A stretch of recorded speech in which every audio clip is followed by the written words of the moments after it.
성령 충만하게 받는 삶, 이거 우리 기독교에서 매우 중요하게 생각하는 신앙의 부분입니다. 근데 성령 충만하는데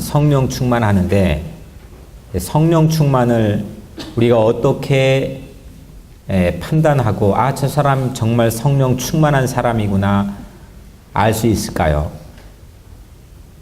교단마다 또 자라온 신앙의 배경마다 아마 각기 다양한 얼굴을 가지고 성령 충만 이런 모습이다, 성령 받았다는 건 이런 모습이다, 사람들이 이야기할 겁니다.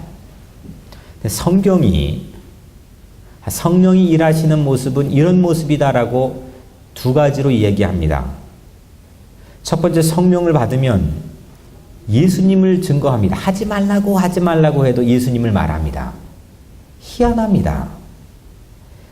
사도행전 1장 8절에 오직 성령이 너희에게 임하시면 너희가 권능을 받고 예루살렘과 온 유대와 사마리아와 땅끝까지 이르러 내 증인이 되리라 했습니다.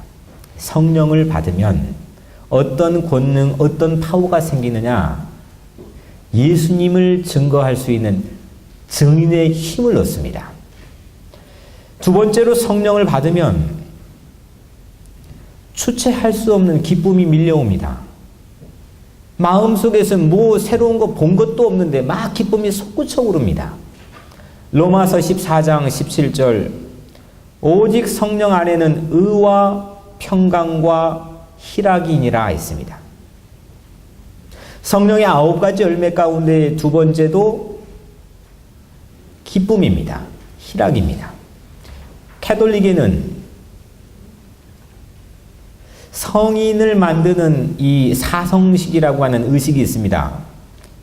사람이 참 귀한 삶을 살다가 하나님의 부름을 받고 간 사람들이 한 50년, 100년이 흘러가지고 그 사람을 후보자로 올려놓고 이 사람을 성인으로 만들기 위한 절차를 밟습니다. 매우 까다롭습니다.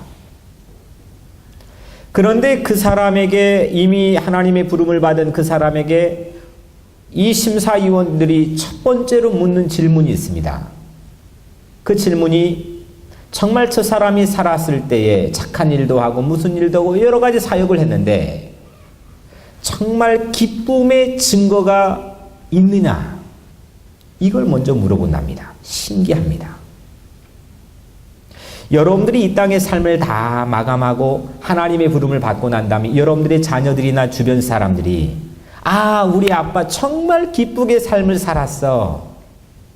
우리 엄마 너무너무 행복하게 삶을 살았어. 무슨 일을 해도 즐거운 마음으로 했어. 이런 삶의 증거와 흔적들을 여러분들 남기고 살고 있습니까? 기쁨은요, 결코 무시할 수 없는 우리 인생의 매우 중요한 목표이자 열매입니다. 여러분들, 세상에서 왜 우리가 찡그리고 불편한 마음으로 불평을 가지고 살아야 됩니까? 너무너무 소중하고 아름다운 시간들을 왜 거기에 소비해야 됩니까? 여러분들, 성령께서 주시는 진짜 참 기쁨, 마음에 솟구치는 기쁨, 이 기쁨이 오늘 이 예배를 통해서 여러분들에게 임하기를 주의 이름으로 축복합니다. 아멘. 세상은요, 오락을 통해서 기쁨을 구매하려고 합니다. 돈을 주고 그 기쁨을 살려고 합니다. 드라마를 보기도 하고 좋은 영화를 보기도 하고 또 좋은 오락을 즐기기도 합니다. 그만큼 세상에 재미없다는 뜻 아니겠습니까? 돈 주고 살 정도로 이 세상에는 기쁨이 없다는 겁니다. 이 재미없는 세상에 웃음을 줄 수 있다면 사람들은 물불을 가리지 않습니다. 오죽하면 미국의 국가 경제의 가장 중요한 한 축을 담당하는 산업이 이 헐리우드 산업 아닙니까? 사람에게 기쁨을 판매하고 구매하게끔 만드는, 이게 하나의 인더스트리가 되었습니다. 그런데 그 기쁨이 주는 효과가 어떻던가요? 고작 몇 시간, 또 길어봤자 며칠입니다. 또 한 가지 신기한 건요, 이 세상이 주는 기쁨, 이거 가지고 사람이 막 바뀌고 변화됐다는 이 소식을 들어본 적이 있습니까? 저는 그런 소식을 들어본 적이 없습니다. 좋은 드라마 봤다고 막 훌륭한 사람이 저는 그런 소식을 들어본 적은 없습니다. 헐리우드의 막강한 산업이 제공하는 그 엄청난 오락을 즐겼다고 해서 사람이 나아졌다고 하는 소식도 들어본 적이 없습니다. 그리고 그 기쁨을 누렸다고 할지라도 그 기쁨이 우리의 삶에서 오래 지속되지 않습니다. 사람들은 그것 때문에 더 돈을 법니다. 그걸 더 편안하게 많이 즐기려고 사람들은 더 많이 모으려고 합니다. 근데 모으다가 다 짜증납니다. 잘 생각해 보세요. 모으다가 사람들이 다 지쳐버립니다. 아니 그거 즐기려고 하는 건데 사람들이 인상을 씁니다. 왜 우린 이렇게 살아야 됩니까? 기쁨은요, 기쁨의 본질을 알아야 됩니다. 기쁨은 결코 돈 갖고 살 수 있는 게 아닙니다. 근데 이 세상은 다 여러분들을 현혹시켜 버렸습니다. 기쁨은 돈 가지고 살 수 있다. 침대는요, 아주 좋은 그럴듯한 침대는 돈으로 살 수 있지만 저희 집에 아주 침대가 좋습니다. 우리 양 목사님이 쓰던 걸 저에게 물려줬는데 얼마나 좋은지 모릅니다.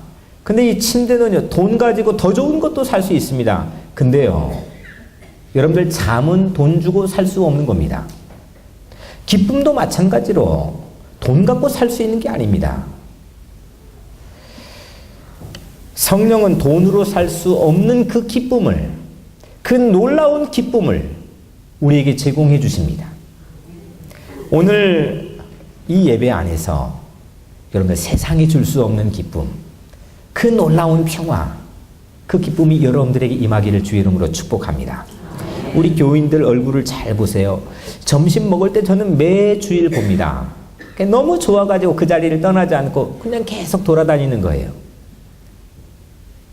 우리 성도들의 얼굴을 보면 다 한결같이 기쁩니다. 밥맛이 왜 이렇게 나는지 신나게 밥을 먹습니다. 근데 이 어떤 교회 가면은 밥 먹을 때 뭐가 불편한지 인상을 쓰고 먹습니다. 밥 먹는 모습을 보면 그 사람이 삶의 모습을 볼 수가 있습니다. 전 그래서 우리 교회의 친교 시간을 참 즐거워합니다. 성도들이 참 저렇게 밥맛이 좋구나. 정말 우리가 이 교회 안에서 특별한 엔터테인먼트를 즐긴 것도 아니고 예배 한 번 하나님께 드리고 주님과 만나는 시간을 가졌는데 성령께서 주시는 그 어디서 온지도 모르는데 그 감동과 그 기쁨이 온 성도들에게 번지고 있구나.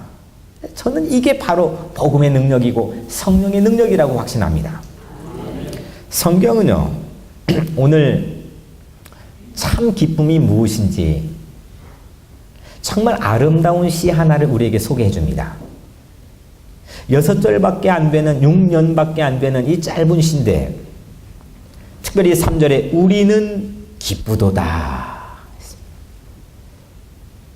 여러분들 기쁨이 얼마나 소중한지는 깊은 슬픔을 맛본 사람이 그 맛을 알 수가 있습니다. 저는 이 대목이 너무너무 좋았습니다. 우리는 기쁘도다. 너무 평이한 문장인데 그 사람들은 얼마나 행복했을까? 얼마나 아름다웠을까? 무엇 때문에 기뻐했을까? 어디서 기뻐했을까? 누구랑 기뻐했을까? 너무너무 궁금했습니다. 이 기뻐하는 사람을 마치 그림처럼, 아름다운 한 폭의 그림처럼 담아있는 시가 오늘 시편 126편입니다. 그런데 오늘 1절과 2절은요, 가만히 이 본문을 들여다보니까 모두 다 과거에 있던 일입니다. 좀 고상한 말로 과거 시제를 사용했습니다. 과거의 기쁨, 어제의 기쁨을 말하는 겁니다. 그리고 4절, 5절, 6절은요. 이거는 전부 다 내일을 말하고 있습니다. 내일의 기쁨. 좀 고상한 말로 미래 시제를 사용했습니다. 먼저 첫 번째로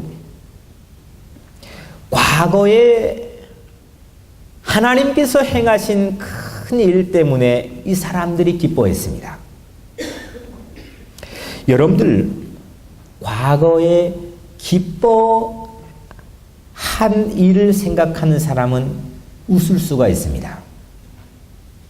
그런데 상처만 품고 사는 사람, 불평과 원망을 그 어려웠던 모든 그 억울한 순간들을 마음에 빼곡하게 하나하나 쌓고 살아가는 사람은 아무리 웃긴 얘기를 해도 웃지 않습니다. 오늘 이 절이 그때 우리 입에는 웃음이 가득하고 우리 혀에는 찬양이 찼었도다. 얼마나 아름답습니까? 좀 입에 웃음이 가득한 모습을 저에게 좀 보여주시죠. 뭐 이렇게 심각합니까? 네. 우리 입에는 웃음이 가득하고 우리 혀에는 찬양이 찼었도다. 근데 이 앞에 붙는 단어 하나가 있어요. 그때는 우리 입에는 웃음이 가득하고.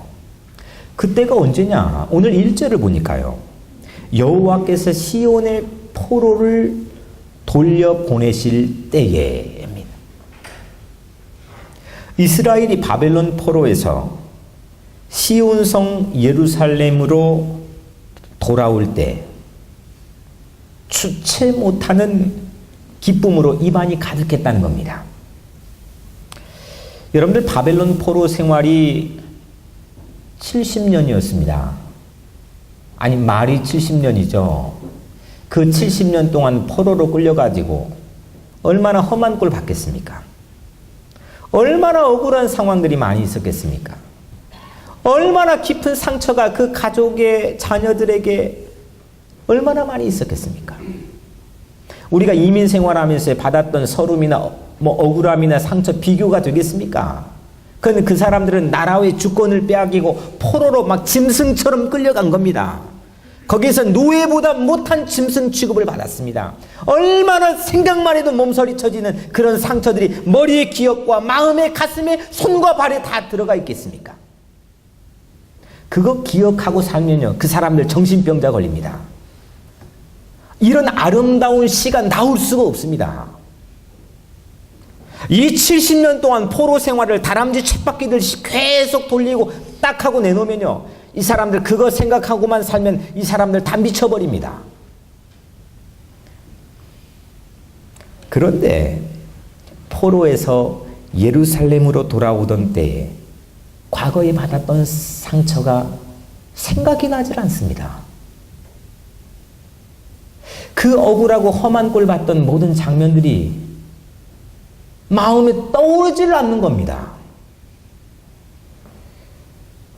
오직 오늘 본문에서 하나님의 큰 일, 하나님의 구원하신 일, 포로에서 돌아오게 하신 일, 이것만이 계속 입안에 가득한 겁니다. 이 사람이 웃을 수 있는 겁니다. 세상에 모든 사람들을 물어보면 사연 없는 사람이 없지요. 여기까지 살아오는데 어려움 없는 사람이 어디 있겠습니까? 상처 없는 사람이 어디 있겠고, 또 곤란한 일을 당하지 않는 사람이 세상에 어디 있겠습니까? 그거 마음에 다 담아두고 살면은 세상 못 삽니다. 만약에 제가 이 설교를 준비하면서 한번 오래간만에 떠올려 봤습니다. 만약에 제가 예전에 경험했던 거를 여기다가 빼곡하게 하나에서 열까지 일기 쓰듯이 다 기록하고 다 적어놓고 잊지 않고 살았다면 저도 아마 미쳐버렸을 겁니다. 저 아마 여기 있지 못하고 정신병원에 있을 겁니다. 근데 하나님께서 나에게 해주신 큰 일, 나에게 베풀어 주신 하나님의 놀라운 일, 이 일이 보여집니다. 이 일이 생각납니다. 이게 은혜입니다. 이 사람이 기뻐할 수 있습니다. 이 사람이 기쁨을 줄 수 있고 이 사람이 웃을 수 있는 겁니다. 저는 설교를 준비하러 오면서 늘 거울을 봅니다. 그리고 혼자 싱긋하고 웃어봅니다. 성도들에게 기쁨을 줘야 되니까. 근데 제가 아무리 웃긴다고 했어요. 그 웃긴 걸 가지고 여러분들 세상에 가서 웃을 수 있습니까? 아닙니다. 하나님께서 베풀어 주신 놀라운 큰 은혜, 이걸 볼 때에 세상의 모든 억울한 일, 모든 곤고한 일, 모든 상처와 모든 답답한 일, 이거보다 더 큰 일을 봐야 여러분들 웃을 수 있는 겁니다. 세상이 여러분들 당했던 어려움보다 더 큰 일 아무것도 없습니다. 한번 봐보세요. 아니, 내가 당했던 사연보다 더 큰 일이 어디 있습니까? 만약에 여러분들 막 답답한 일, 입을 팍 뒤집어 쓰고 있어야 될 일이 오늘 나에게 닥쳤으면요, 미국 국가의 큰 대사가 나도요, 그거 아무 나에게 관계없는 일입니다. 그렇지 않습니까? 신문에 대서특필이 이명박 대통령이 왔다고 막 나오는데 그 나랑 아무 관계없는 일입니다. 세상에는요, 내 큰일보다 더 큰 일이 세상에 없습니다. 그런데 나를 자녀 삼아 주시고, 나를 세상에 그 무엇보다도 사랑해 주시고, 나를 위해서의 가장 소중한 독생자까지 십자가에 못 박혀 죽기까지 나를 구원해 주신 그 하나님의 큰 일을 보게 되면요, 이상하게 기억이 안 나더라니까요. 이상하게 그 억울했던 일들이 다 지워져 버리더라니까요. 아무리 지우개로 지우려고 해도 지워지지 않았던 내 삶의 기억들이 모두 다 파편 조각처럼 흩어져 버리고 모두 다 사라져 버리다니까요. 오늘 그래서 이런 아름다운 시를 이 사람들이 쓰는 거 아니겠습니까? 우리 입안에는 웃음이 가득하고 우리 혀에는 찬양이 찼었도다. 여러분들, 포로에서 돌아온 일, 이 일을요, 여러 가지로 해석할 수가 있습니다. 당시에 왕이 자기의 정치적인 상황 때문에 어쩔 수 없이 갑자기 너희들 해방이나 선포합니다. 돌아오면서 이걸 정치적인 전문가들은 야, 이거는 정치적인 세계 정세의 상황이라고 분석할 수도 있습니다. 그 안에는 아마 여러 가지 독립운동을 했던, 해방운동을 했던 유대인들도 있었을 겁니다. 야, 그동안 열심히 싸워주었던 우리 그 독립운동의 투사들 때문이라고 생각하는 사람들도 있을 겁니다. 역사학자들도 있을 겁니다. 근데 이 시인은 오늘 뭐라고 고백하느냐? 3절에 여호와께서 우리를 위하여 큰 일을 행하셨으니 우리는 기쁘도다 했습니다. 하나님께서 우리를 위하여 하신 큰 일로 고백하고 있는 겁니다. 이때 그들의 입안에 웃음이 가득할 정도로 기쁨이 가득 찼습니다. 여러분들, 하나님의 가장 위대한 큰일이 뭡니까? 포로된 우리를 해방시켜 주시고 자유를 주시고 살려주시고 기쁨을 주시려고 예수님을 십자가에 못 박게 하신, 그리고 그분을 3일 만에 다시 살게 하신 그 일이 세상의 가장 큰 일 아닙니까? 그거보다 더 큰 일이 어디 있습니까? 그거를 사람들에게 딱딱 보여주면은 다 사람들이 살아나더라니까요. 이게 복음입니다. 굿뉴스입니다. 그걸 못 보니까 세상의 모든 큰 일을 아무리 보여주고 아무리 즐거운 일을 보여줘도 내 일에 얽매여 가지고 사람들이 막 힘들어하고 좌충우돌하고 막 넘어지는 겁니다. 세상에 가장 큰 일을 할 수 있는 분은 오직 하나님인 걸 믿으시길 바랍니다. 이미 그 일은 어제 일어났고 과거에 일어났습니다. 이미 우리를 위하여 하나님께서 단번에 이루셨습니다. 이 큰 일에 내 공고한 상황이 딱 가리고 있으면요, 그 큰 일이 안 보이는 겁니다. 마치 금음달처럼 안 보이는 겁니다. 근데 내가 조금씩 비켜줍니다. 하나님의 큰 일이 마치 보름달처럼 보이게 되는 겁니다. 이때 보름달 같은 웃음이 우리 입안에 가득 차는 겁니다. 여러분들, 증거가 여기 있지 않습니까? 아무리 해도 바뀌지 않고 내 삶에 기쁨이 찾아오지 않는 사람들이 말씀과 은혜와 성령을 통해서 여러분들이 막 기뻐하고 밥맛이 사는 걸 여러분들 보지 않습니까? 이게 우리 삶의 증거입니다. 하나님의 큰 일을 생각할 때 우리 입에는 웃음이 가득하지요. 우리 혀에는 찬양이 차죠. 이 기쁨은 절대로 내가 만들어낼 수가 없습니다. 내가 조작할 수가 없고 내가 구매할 수 없습니다. 근데 세상은 자꾸 우리를 혼동하게 합니다. 이거 내가 살 수 있지, 구매할 수 있지. 그것 때문에 여러분들은 또 축제 사자 일을 합니다. 그거 누리기 위해서, 조금 더 편안하기 위해서. 하나님께서 오늘 나에게 어떤 큰 일을 행하셨는지 여러분들 세어보고 묵상해보고 깊이 들어가 보시길 바랍니다. 하나님께서 나에게 어떤 큰 일을 행하셨나? 저는 어제 말씀을 준비하면서 이 하나님께서 나에게 해주신 큰 일을 생각해 보니까 가슴이 벅차올라서 어쩔 수가 없습니다. 오늘 여러분들 이 하나님의 놀라운 큰 일이, 여러분들 한 사람 한 사람을 위해서 하신 이 놀라운 큰 일이 여러분들 한 사람을 위해 해도 만들어주시고, 여러분들 한 사람을 위해서 이 좋은 자연 환경도 마치 병풍처럼 만들어주시고, 여러분들 한 사람을 위해서 도로도 만들어주시고, 모든 삶의 환경도 만들어주시고, 이 놀라운 큰 일을 보고 기뻐할 수 있기를 주의 이름으로 축복합니다. 두 번째로, 미래에 하나님께서 행하실 큰 일로 기뻐할 수 있습니다. 기쁨은 과거의 기억으로부터 시작하지만 또 한편 기쁨은 미래에 대한 기대를 통해서 성장하는 겁니다. 당시 바벨론에서 예루살렘으로 돌아온 포로들도 있었죠. 이 사람들이 좀 전에 본 것처럼 막 기뻐했습니다. 하나님이 우리를 포로에서 해방시켜 주셨고 구원해 주셨구나.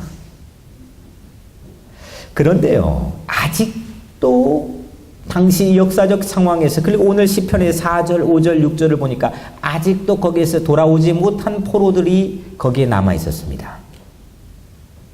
얼마나 끔찍한 생활을 그들은 더 해야 됩니까?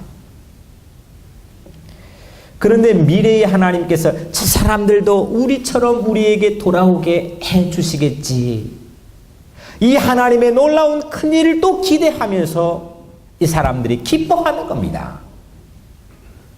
오늘 4절을 보니까 여호와여 우리의 포로를 남방 시내들 같이 돌려보내소서. 조금 아리송하니까 이걸 공동번역 성서로 보면 네겝 강바닥에 물길 돌아오듯이 우리의 포로들을 다시 데려오소서 했습니다.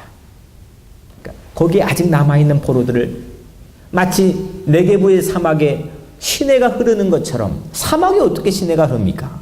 근데 가을에 한 차례 딱 하고 소나기가 내리면 갑자기 순식간에 사막에 꽃이 만발하는 그런 상황이 있다고 합니다. 이거를 연상시켜서 마치 포로에 남아있는 포로들이 돌아오는 장면과 은유로 연결시켜가지고 오늘 시를 쓴 겁니다. 얼마나 아름답습니까? 그 시를 쓰면서 이 시인은 기뻐하는 겁니다. 우리는 이런 감사를 종종 듣습니다. 남은 장마에 이렇게 피해가 심한데, 장마가 옵니다. 막 피해가 엄청납니다. 피해가 심한데 저 옆 동네는 다 무너져 버렸는데 우리 집은 장독대 하나만 무너졌으니 얼마나 감사합니까? 또 어떤 사람 남은 사업에 이 불경기에 다 실패해가지고 강바닥에, 이 길바닥에 나앉은 판에 우리는 그래도 몸부쳐 살 집이라도 남아있으니까 얼마나 다행이고 감사합니까? 이런 감사 없이 사는 사람들도 많기 때문에 이런 감사하는 게 얼마나 여간 다행인지 모릅니다. 근데 제 마음에 계속 뭔가 석연찮은 구석이 있습니다. 남은 집 한 채 안 남고 알거지가 되었는데 우리는 집 한 채라도 남았다고 기뻐한다면 뭔가 신앙인으로 어색한 기쁨 아니겠습니까? 나 하나 구원받았다고 기뻐하는 것이 과연 하나님의 뜻이겠습니까? 저는 배고파 죽겠는데 저기는 오늘 나는 밥 한 공기 있으니 이 불경기 때에 얼마나 감사한지 모르겠다. 그 신앙인이라고 한다면, 보통 사람 수준이라고 하면 괜찮겠지만 크리스찬이라고 한다면 그 좀 한번 생각해 봐야 되지 않겠습니까? 갈대 상자에다가 한 아기를 담아 놨습니다. 그 이름이 모세입니다. 그 나일강가에 띄었습니다. 모든 2살 아래의 사내 아이를 다 죽이라고 하는 이 엄청난 엄혹한 시대에 이 부모가 갈대 상자에다 아기를 담아서 둥둥둥 띄웁니다. 나일강가에서 목욕을 하던 공주가 발견해서 거기에 입양이 되어서 왕실에서 자라납니다. 그런데 다른 아기는 다 죽었습니다. 무자비한 살육이 나일강가에서 매일같이 벌어집니다. 모세 한 사람만 살았습니다. 다른 아기는 모두 살해당했고 모세만 목숨을 건졌는데, 동족은 헐벗고 굶주리는데 모세 혼자만 대궐에서 좋은 옷 입고 좋은 것 먹고, 그것도 감사할 일이죠. 근데 모세는요, 그것이 하나도 고맙지 않았습니다. 기름진 고기가 가시처럼 목에 걸리는 걸 어떻게 합니까? 동족이 죽어가는데, 동족이 매맞고 있는데 가만히 있을 수가 없는 겁니다. 혼자 축복을 받았다고 감사하려니 모세의 신앙 양심이 자꾸자꾸 걸리는 겁니다.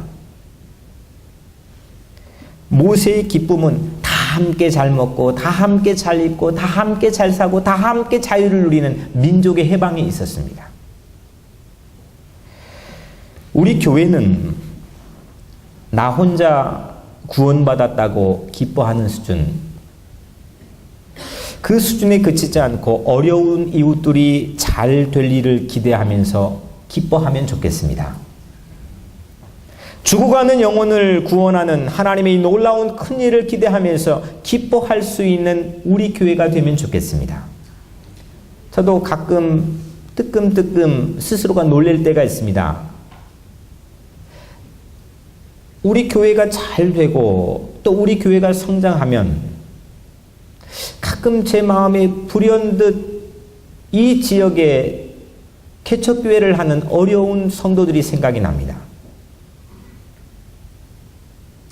만약에 우리 교회가 잘 된다고 말하면은, 만약에 그 가운데 정말 어려운 지하에서 새 얻어가지고 개척교회를 하는 목회자나 성도들이 있다고 한다면, 그 얘기를 들었을 때 그 마음이 어떨까? 그것까지 배려하고 생각할 줄 아는 사람들이 진정한 크리스찬 아닐까? 우리 집이 막 장사가 잘 되고 우리 집 자녀가 막 좋은 일들을 하고 공부도 잘합니다. 물론 그것도 감사할 일이지만 옆에 자식 때문에 맨날 골머리 앓고 마음 앓아하고 정말 눈물을 흘려 기도하는 사람이 있다고 칩시다. 근데 내 그 얘기를 했을 때 옆에 있는 그 부모가 그 얘기를 들으면 마음이 어떨까? 이거 한번 생각해보고 배려하는 마음이 우리 크리스찬에겐 있어야 되지 않을까 싶습니다. 하나님께서는 우리를 이 번듯한 성전 놔두고 왜 QCC 대학교 지성전으로 가서 예배드리라고 했을까? 매일같이 기도하고 생각해 봅니다. 저는 그 가운데에서 하나님께 주신 학원 선교의 비전을 봅니다. 사실 오래전부터 저는 기독교 학교를 세웠으면 좋겠다 하는 꿈을 늘 마음속에 간직했습니다. 사람들에게 이야기하기도 했습니다. 오래전부터입니다. 우리 한국에 선교사가 처음 들어와가지고 먼저 한 일 가운데 하나가 학교를 세우는 일입니다. 한국의 이화, 연세, 배제, 경신, 많은 학교들이 100년이 넘는 전통을 가지고 만약에 그 학교가 없었다면은 한국 사회는 어땠을까 한번 생각해 봅니다. 선교사들이 어려움 가운데 와서 처음 학교를 세웠을 때 아무것도 이루어지지 않았던 민족의 현실, 이제는 그 학교를 통해서 어마어마한 일들이, 상상하지도 못했던 일들이 우리 민족 사회에 일어나고 있습니다.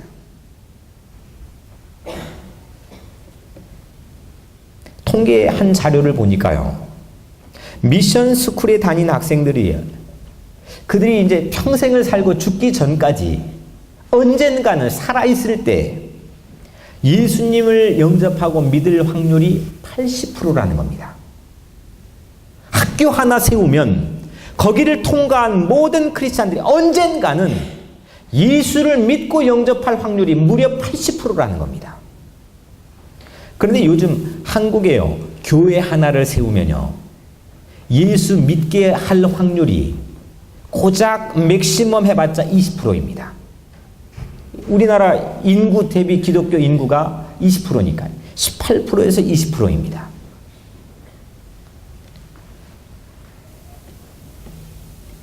근데 요즘 한국에 교회 하나 세우면 복음화 확률이 20%인데 미션 스쿨을 세우면 80%가 되는 겁니다. 초대교회 우리 민족에 처음 교회가 세워졌을 때의 기록을 보면 탈환회라고 하는 것을 우리 할머니들이 조직했습니다. 나라의 빚을 졌는데 국제 보상 운동을 벌입니다. 모든 할머니들이 부엌에서 장롱에서 금을 다 꺼내가지고 우리 힘으로 우리나라의 빚을 갚자고 합니다.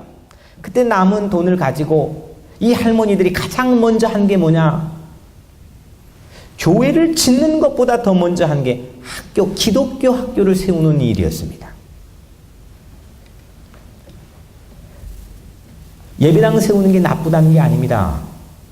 무조건 예배당만 지으려고 하는 개교주의적인 이기심이 우리 발목을 잡을 수도 있다는 겁니다.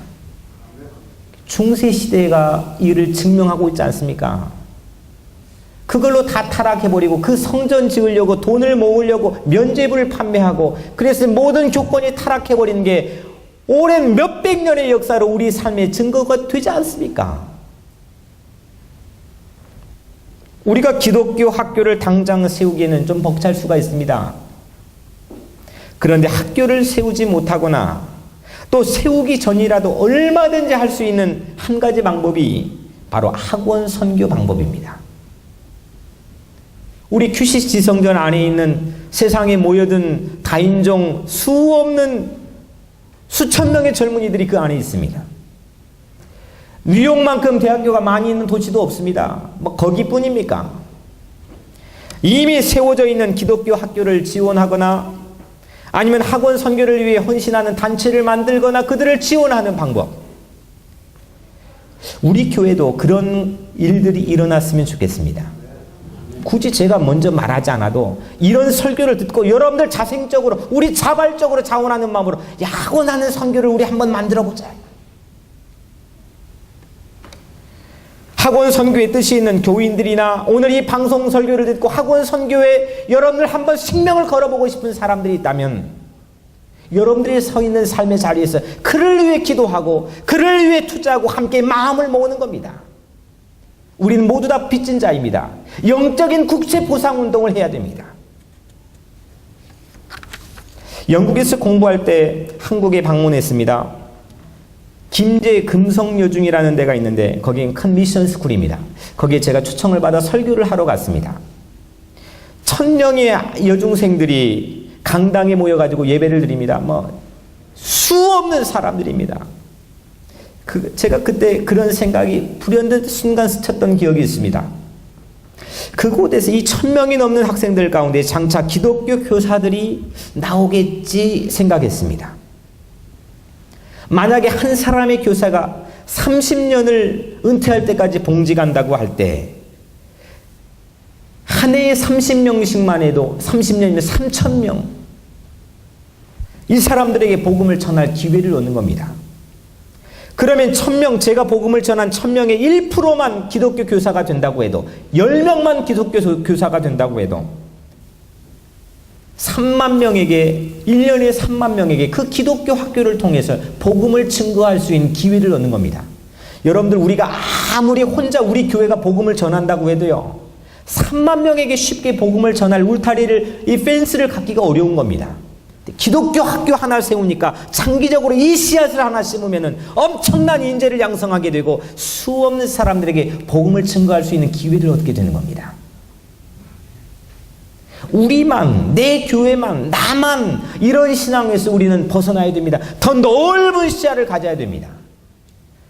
작은 기쁨과 작은 감사에 머물러 가지고 그 감사를 금세 소진해버리는 것이 아니라 넓은 감사, 하나님께서 수없는 사람들을 다시 포로에서 돌아오게 할 이 큰 일을 기대하면서 우리는 감사할 수 있어야 됩니다.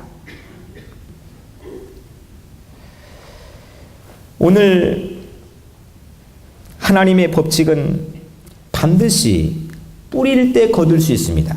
오늘 5절 6절에 보면 눈물을 흘리며 씨를 뿌리는 자는 기쁨으로 거두리로다. 울며 씨를 뿌리러 나가는 자는 반드시 기쁨으로 그 곡식단을 가지고 돌아오리로다. 씨를 뿌릴 때는 열매가 안 보이니까 사람 모르는 겁니다. 저는 35년 동안 양 목사님께서 씨를 뿌려가지고 저는 지금 거두는 겁니다. 씨를 뿌릴 때 여러분들 몰랐죠? 이제 우리는 거두는 겁니다. 근데 계속 거두기만 할 겁니까? 또 뿌려야 됩니다. 우리 후손을 위해서, 우리 자녀들을 위해서, 이 땅에 또 살려야 될 영혼들을 위해서 우리는 또 뿌려야 됩니다. 눈물로 씨를 뿌릴 때 기쁨으로 탄을 거두는 겁니다. 여러분들 장차 하나님 나라에, 하나님 앞에 가서 기쁨으로 탄을 거두는 그런 영적인 승리가 여러분들이 있어야 되지 않겠습니까?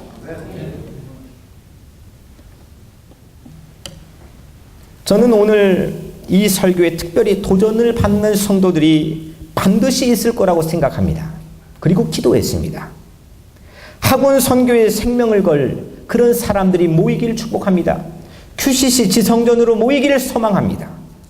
뉴욕 우리 교회도 학원 선교부가 조직되어 팔 걷어붙이고 학원 선교단체를 지원해주고 거기에 가서 들어가서 캠퍼스 미니스트리를 하고 그리고 젊은이들을 깨워가지고 복음을 증거하려고 하는 사람들이 막 살아나고 그리고 훗날 우리 교회가 명문 기독교 학교를 세울 수 있는 밑거름이 되어줄 여러분들이 되기를 주의 이름으로 축복합니다.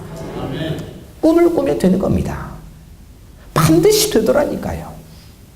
시편 126편의 시인은요, 인생의 쓴맛을 다 아는 사람입니다. 70년 동안 거기 있었잖아요.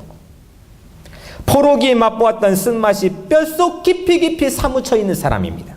이 사람이 눈물로 씨를 뿌리는 자는 기쁨으로 거두리로다. 눈물 아는 사람입니다. 슬픔이 뭔지를 알고 고난이 뭔지 의미를 아는 사람입니다. 이 사람이 눈물로 씨를 뿌리는 자는 기쁨으로 단을 거둔다고 말했습니다. 비록 자신이 바벨론 포로에서 해방되었고 또 그 기쁨에 머물러 있다고 해서 그 기쁨에 머물러 있지 않겠다는 겁니다. 또 씨를 뿌리러 나가겠다는 겁니다. 우리 자녀들을 위해서 이 땅에 구원받지 못한 영혼들을 위해서 또 씨를 뿌리러 눈물을 흘리며 나가겠다는 겁니다. 아직 바벨론에서 돌아오지 못한 동포들을 위해서 눈물을 흘려 씨를 뿌리겠다고 이 시인은 노래하고 있습니다. 그런데 희한한 거는 눈물을 흘리는데 기뻐하더라니까요. 이 묘미를 여러분들 아십니까? 이 진짜 참 기쁨의 묘미를 아십니까? 장차 기쁨의 단을 거두게 할 거라는 확신이 그를 기쁘게 한 겁니다. 저는 고등학교 때까지 이를 앙다물고 남 앞에서는 절대 눈물을 흘려본 적이 없습니다.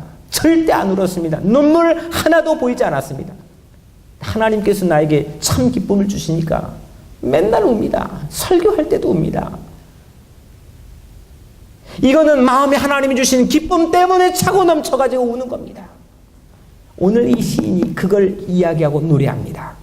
사랑하는 성도 여러분, 비바람이 두려워 씨 뿌리는 일을 두려워하시렵니까? 개인적인 기쁨에 안주해서 더 큰 기쁨을 포기하시렵니까? 참된 웃음은 하나님의 사역 한복판을 지날 때 여러분들에게 주어지는 것입니다. 과거든 미래든 어디든 시련은 있습니다. 어려움은 반드시 있습니다. 하지만 다만 과거에 행하셨던 하나님의 그 놀라운 큰일을 내 마음에 차곡차곡 채울 때 우리는 새로운 기쁨을 맛보게 될 줄로 믿습니다.